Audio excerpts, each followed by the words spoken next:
पुरातत्वविदों को हड़प्पा सभ्यता के किस स्थल से जुते हुए खेतों के साक्ष्य मिले हैं? इसमें आपके 4 ऑप्शंस दिए हुए थे। पहला ऑप्शन था धोलावीरा, दूसरा रंगपुर था, तीसरा राखीगढ़ी था और चौथा कालीबंगा। कालीबंगा से हमें जुते हुए खेतों के साक्ष्य मिले। जुते हुए खेतों के साथ में वहाँ पर मिश्रित फसल के साथ साथ में वहाँ एक खोपड़ी मिली है। खोपड़ी के अंदर 6 छेद मिले। इस खोपड़ी से अपन को ये जानकारी मिलती है कि वहाँ पर शल्य चिकित्सा की पद्धति प्रचलित थी और साथ में हड़प्पा सभ्यता से अपन को अलंकृत ईंटें भी मिलती है, जिससे उस समय की कला और संस्कृति की जानकारी मिलती है लोगों को।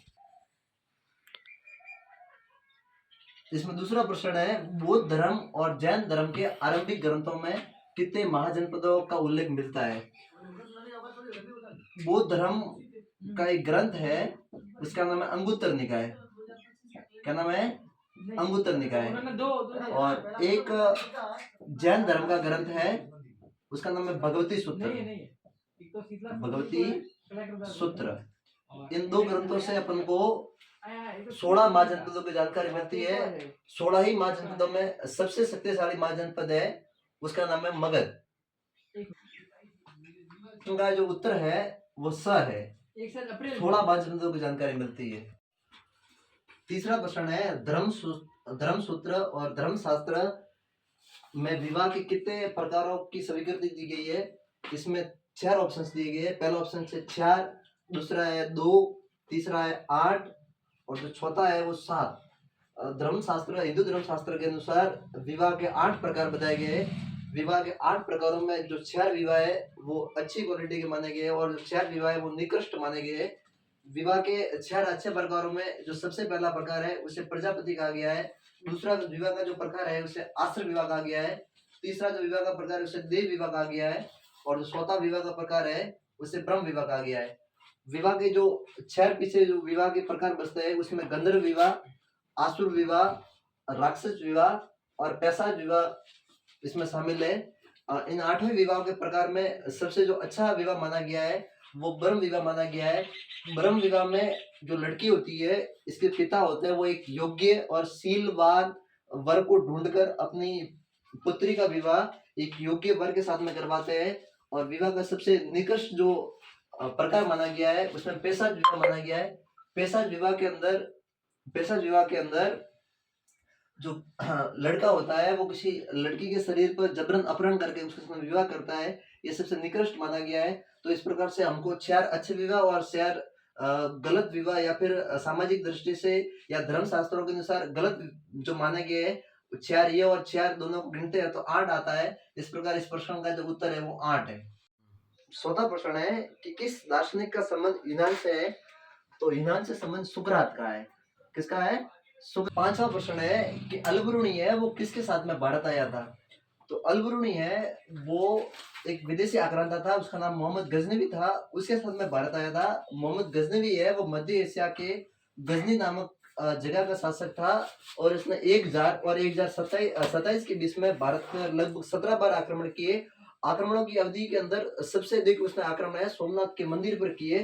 तो इस प्रकार से अपन के इस प्रश्न का उत्तर है वो मोहम्मद गजनवी आता है। जो अलबरूनी है वो मोहम्मद गजनवी के साथ में भारत आता है और जो अलबरूनी है उसने भारत में आकर एक किताब लिखी थी, उसका नाम है अल हिंद। क्या नाम है? अल हिंद। बहुत बढ़िया।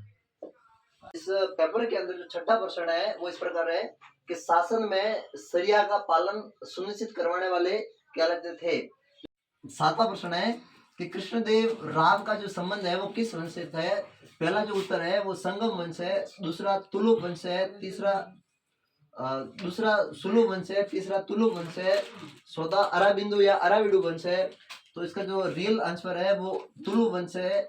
कृष्णदेव राय है वो विजयनगर साम्राज्य के शासक थे और 1509 से 1529 के अवधि के अंदर उन्होंने विजयनगर साम्राज्य में शासन किया था। ये खुद एक विद्वान थे और विद्वानों के बहुत बड़े संरक्षक थे। इन्होंने एक तमिल भाषा के अंदर बहुत बड़ी किताब लिखी है, किताब का नाम है अमुक्त माल्यद। और साथ में इनके दरबार के अंदर 8 अलग अलग विषयों के जानकार रहते थे। उन जानकारों में सबसे जो महत्वपूर्ण व्यक्ति था उसका नाम तेनाली रामा था। तो इस प्रकार से कृष्णदेव जो राव थे या राय थे, इनका संबंध है वो तुलु वंश थे, तुलु वंश है। और इन्होंने जो शासन काल है वो 1509 से 1529 के बीच में। इस प्रश्न के अंदर जो नवा प्रश्न है वो ये है कि अमेरिका में गृह युद्ध कब प्रारंभ हुआ। Option A 1760, option B 1761, option C 1840 और ऑप्शन डी 1861। तो इस प्रश्न का उत्तर बताने से पहले मैं आपको गृह युद्ध क्या होता है इसके बारे में थोड़ा बताना चाहूंगा। जब गृह युद्ध क्या होता है, जब किसी देश के अंदर रहने वाले लोग अपने देश की शासन से संतुष्ट नहीं होते या शासन की नीतियों से संतुष्ट नहीं होते, तब देश के अंदर कुछ राजनीतिक पार्टियां या गैर सरकारी संगठन यानी एनजीओ अपने सरकार के खिलाफ बगावत करते हैं, सरकार को पदस्थापित करने के लिए, हटाने के लिए कार्य करते हैं। ऐसी स्थिति को गृह युद्ध कहते हैं। अमेरिका में जो गृह युद्ध की स्थिति है वो 1861 के आसपास बनती है। अमेरिका में जो गृह युद्ध है वो 12 अप्रैल 1861 को शुरू होता है और तकरीबन 4-5 साल की अवधि के दौरान ये चला और अंत में 1865 को ये खत्म हो जाता है। तो इस प्रकार से अमेरिका में जो गृह युद्ध है वो कब प्रारंभ हुआ, इसका जो उत्तर है वो 1861 यानी डी उत्तर इसका सही है। दूसरा प्रश्न है कि 1857 क्रांति का तात्कालिक कारण क्या था। तो 1757 के अंदर अंग्रेजों ने प्लासी का युद्ध लड़ा। प्लासी के युद्ध के बाद में 1857 तक अंग्रेजों के शासन के 100 साल पूरे हो जाते हैं। इस 100 सालों की अवधि के अंदर अंग्रेजों ने अपनी अलग अलग नीतियों की वजह से समाज के प्रत्येक वर्ग, जिसमें किसान वर्ग, व्यापारी वर्ग, सैनिक वर्ग, यहाँ तक कि समाज सभी लोग नाराज थे। उसके साथ साथ में अंग्रेजों की सेना में काम करने वाले सैनिक मुख्य रूप से नाराज थे, क्योंकि अंग्रेजों की सेना में मुख्य रूप से भारतीय सैनिक काम कर रहे थे और भारत में उस समय और वर्तमान में भी दो धर्मों की मुख्य रूप से प्रधानता या उस धर्म की आबादी रहती है, एक है हिंदू और एक है मुस्लिम। तो जो मुसलमान होते हैं वो सूर को अपवित्र मानते हैं और जो हिंदू है वो गाय को पवित्र मानते हैं। तो अंग्रेजों ने 1850 के बाद में सेना में